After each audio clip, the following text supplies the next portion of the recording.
Nagkaroon ng reaction si Senador Robin Padilla at ang sabi niya sa inyo, huwag daw kayo maging balat sibuyas, saying that public service comes with scrutiny and even insults.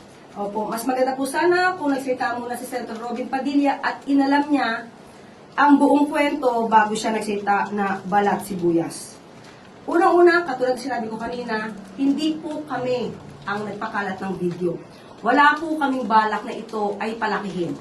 Pero lumalabas na sila, yung malamang yung sino ang nangharas o gumawa ng dito sa amin sa kanila. Sila yung nagpakalat ng video para sa kanilang content na i-spread nila sa kanilang mga kaalyado o sa mga trolls.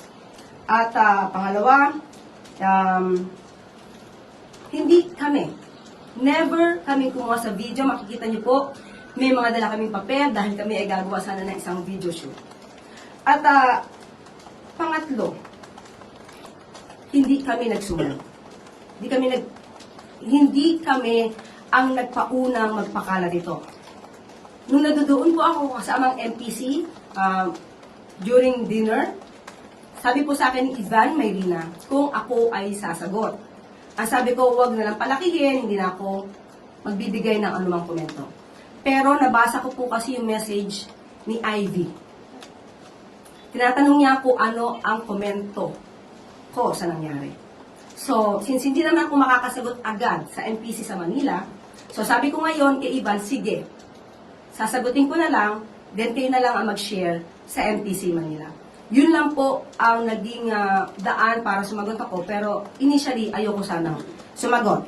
Ngayon, pag-uusapan ba ang balat sibuyas? Unang-una po, siguro mas maganda na masabi niya rin ito, or mismo ni Senator Robin Padilla sa sarili niya. Dahil hindi po tayo balat sibuyas, hindi po tayo umaalma, katulad ng ibang ginagawa na tinaasan lang ng boses dahil sa kanyang pagsisingit or pag-interrupt sa pagsasalita ng isang senador ay biglang umalma na at medyo nag-alburuto. Yan po ang totoong balat sibuyas. But at the same time, hindi to issue ng pagiging balat sibuyas. Issue ito ng mga Pilipino na nagpapakita ng kagaspangan ng ugali. Sinabi po natin na karapatan ng bawat isa ang freedom of expression. Pero, ang pagsasabi ba, so magandang itanong natin ito kay Senator Robin Padilla, ito tolerate niya ba ang mga kapwa niya Pilipino o maybe kaalyado niya o ang naratibo katulad ng kanyang mga kaalyado? Ang mga salitang, mamatay ka na sana. O kaya ang pagmumura na PI. Hindi isang beses, hindi dalawang beses. Ito tolerate niya ba yan? Kasi pag tinolerate natin yan, ang masasabi ng mga kabataan ngayon, tama lang palang magmura at magdasal ng kamatayan ng iba. Kaya ba, hindi niya man lang pinagsasabihan o hindi man lang niya inalarmahan ang Vice Presidente nung ito ay nagmura. Minura ng minura ang Pangulo natin at pinagbantaan pa ng buhay. Yan ba ay natotolerate ni Senator Robin Padilla para sabihin na balat sibuyas ang isang tao? At meron pa po akong nabasa kung tama ang aking basa sa isang post ng SMNI News Online. Ito ang sinabi daw ni Senator Robin Padilla. Pinili natin ang trabahong ito, kaya tanggapin natin lahat ang pag-aalipusta.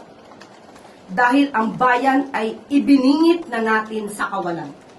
So ulitin po natin, ang pag-aalipusta ay normal pero hindi ang pagmumura at hindi ang pagdarasal ng kamatayan ng ibang tao. Hindi po yan maka-Pilipino, hindi po yan maka-Diyos, at hindi po yan makabayan. At pakitanong na lang po, anong ibig niya sabihin na ang bayan ay ibiningit na natin sa kawalan? Hindi po natin matatanggap ang ganitong napaka-general na statement niya. Ipaliwanag po niya sana ito kung anong ibig niya sabihin to, dahil pag pinaliwanag niya po ito, sasagutin ko po siya.